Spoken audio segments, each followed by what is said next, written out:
नमस्कार दोस्तों, इजराइल और फिलिस्तीन का विवाद बहुत पुराना है। यह बहुत लंबे समय से हो रहा है। इनके बीच कई बार वार हो चुकी हैं और लगभग ज्यादातर इनके युद्ध का परिणाम इजराइल की जीत हुई और हर बार फिलिस्तीन का कुछ न कुछ नुकसान हुआ, उनका भाग इजराइल में मिल गया। अब बात यह होती है कि ऐसा कौन सा कारण है जिससे इनके बीच कई बार युद्ध हो चुका और अभी भी रुकने का नाम नहीं ले। आज हम इसी बारे में अच्छे से समझेंगे। सबसे पहले हम इजराइल और फिलिस्तीन के ढांचा स्ट्रक्चर को समझते हैं। इस नक्शे में आप इजराइल को देखेंगे। इजराइल के ईस्ट में जॉर्डन दिखेगा और इसके उत्तर में सीरिया देश है और उत्तर की तरफ लेबनान देश है। अब यहाँ पर आप देख सकते हैं गाजा स्ट्रिप मतलब गाजा पट्टी और यह मध्य में जो है जेरूसलेम। ये सभी छोटे छोटे पार्ट मिलकर फिलिस्तीन देश बनते हैं। ये पार्ट जो है इस पार्ट को वेस्ट बैंक के नाम से जानते हैं। ये भाग फिलिस्तीन के पास है। यहाँ पर जो गाजा पट्टी है यह इजराइल और फिलिस्तीन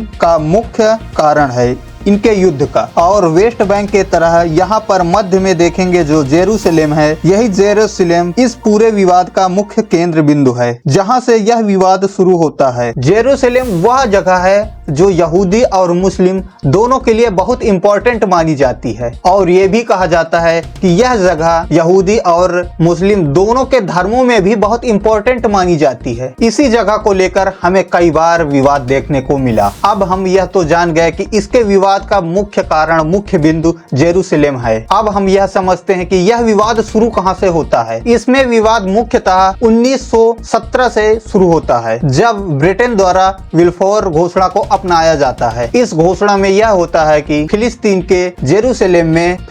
के जेरूसलेम के पास यहूदियों के रहने के लिए निवास स्थान बनाने की बात कही जाती है और ब्रिटेन उसका समर्थन करता है और 1918 में प्रथम विश्व युद्ध समाप्त हो जाता है। इसमें ब्रिटेन की जीत होती है और ओटोमन साम्राज्य पूरी तरह से बर्बाद हो जाता है और फिलिस्तीन का यह जो क्षेत्र था वो ओटोमन साम्राज्य के पास था। अब जब ओटोमन साम्राज्य हार जाते हैं तो यह क्षेत्र ब्रिटेन के पास आ जाता है। अब ब्रिटेन जेरूसलेम के पास यहूदियों के लिए निवास बनाना शुरू कर देता है। अगर हम उस समय की बात करें तो यहाँ पर अरब यानी मुस्लिमों की संख्या ज्यादा थी और यहूदियों की संख्या बहुत कम थी, लेकिन धीरे धीरे इस संख्या में बदलाव होता गया। अगर हम बात करें 1922 से 1935 के बीच, इस अवधि में बहुत बड़ी संख्या में बदलाव और प्रवास हुआ। कहते हैं दुनिया के हर एक कोने से लगभग 1,35,000 यहूदी यहाँ पर आए। इस तरह यहाँ पर यहूदियों की संख्या बढ़ने लगी और मुस्लिम लोगों को वहाँ पास खतरा होने की संभावना बढ़ने लगी। जाहिर सी बात है, अगर किसी भी स्थान पर दो समूह रहेंगे तो उनमें आपस में टकराव होगा ही। इस तरह उनके बीच कई सारी लड़ाइयाँ हुई, कई सारे टकराव हुए। इस तरह वर्ष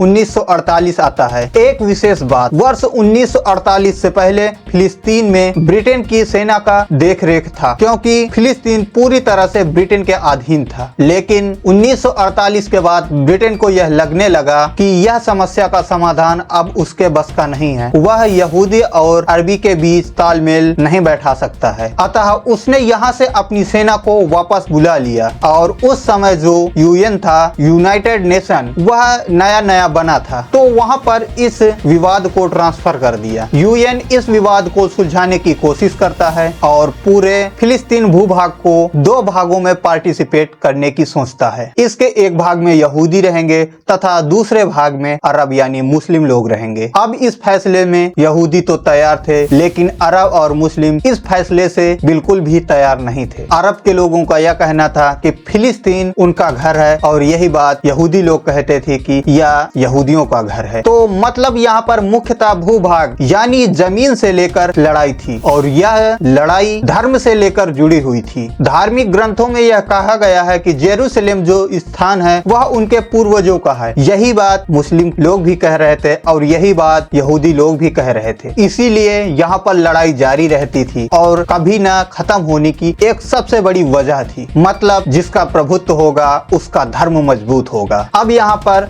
विवाद क्यों होता है, विवाद का मुख्य कारण क्या है, यह तो पता चल गया है। अब एक बार हम इनके इतिहास के बदलाव को समझते हैं। यहाँ पर जो मैप है वह 1947 का है। यह फिलिस्तीन है और ये छोटे छोटे हिस्से यहूदी के हैं, बाकी का पूरा हिस्सा अरबी है। हमने जो बात की थी पार्टीशन की यूएन द्वारा, तो इसका इस तरह यूएन पार्टीशन करना चाहता था, लेकिन अरबी लोग नहीं माने थे, इसलिए यहाँ युद्ध की शुरुआत होती है। इसमें जितने भी अरबी देश थे, ईरान हो या और भी, वो सारे इजराइल से युद्ध लड़ते हैं और फिलिस्तीन का सपोर्ट करते हैं। लेकिन फिर भी इस युद्ध को इजराइल जीत लेता है। इस युद्ध के बाद इजराइल फिलिस्तीन के एक बहुत बड़े भाग में कब्जा कर लेता है। इस तरह आप देखेंगे इजराइल का क्षेत्र बढ़ रहा है और साल 1967 में 6 दिवसीय एक युद्ध होता है और उसमें भी इजराइल की जीत होती है और इजराइल एक बहुत बड़े भाग में फिलिस्तीन के कब्जा कर लेता है। वर्तमान में हम इस भूभाग को इजराइल के नाम से जानते हैं। यहाँ पर आपने देखा, इसको पहले हम फिलिस्तीन के नाम से जानते थे और अब इसे इजराइल के नाम से जाना जाता है। तो बेसिक आप समझ गए होंगे कि कौन सा कारण है इजराइल और फिलिस्तीन के आपस में युद्ध का। हम आपसे मिलेंगे अगले